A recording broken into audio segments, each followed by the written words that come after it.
মেহেদী হাসান মিরাজ থাকেন খুলনার খালিশপুরে টিন শেডের এক বাড়িতে। মিরাজের জন্য বাড়ি তৈরির নির্দেশ দিয়েছেন প্রধানমন্ত্রী শেখ হাসিনা। এসএ গেমসের স্বর্ণ জেতায় যেমন মাবিয়া আর শিলাকে বাড়ি উপহার দিয়েছিলেন প্রধানমন্ত্রী, এবার উপহারে বাড়ি পাচ্ছেন মেহেদী মিরাজ। এরই মধ্যে প্রধানমন্ত্রীর নির্দেশ চলে গেছে জেলা প্রশাসকের কাছে। আরো জানাচ্ছেন তরিকুল ইসলাম নাহিন। একটা ফোন কিংবা একবার পিক চাপড়ে দেয়া, একটু সাক্ষাৎ রাষ্ট্রনায়কের, এতটুকুই অনুপ্রাণিত করে ক্রীড়াযজ্ঞের যোদ্ধাদের। জয় কিংবা পরাজয় যেটাই হোক, ম্যাচ শেষে প্রধানমন্ত্রী থেকে উৎসাহ পান টাইগাররা। আর ফল যদি বিশ্ব দরবারে মাথা উঁচু করার মতো, তাহলে তো কথাই নেই।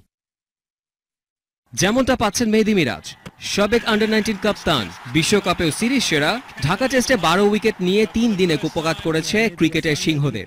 মোট 19 উইকেট নিয়ে রেকর্ড গড়েছেন, হয়েছেন সিরিজ সেরা। আর এই কীর্তির জন্য প্রধানমন্ত্রীর কাছ থেকে একটি বাড়ি উপহার পাচ্ছেন মিরাজ। তার যে থাকার ঘরটি এটি অত্যন্ত জীর্ণশীর্ণ, নাজুক।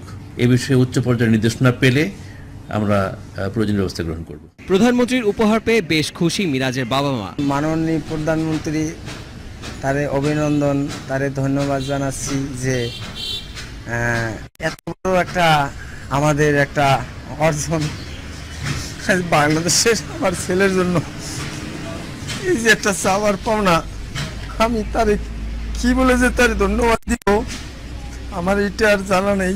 তরিকুল ইসলাম নাহিন, ৭১।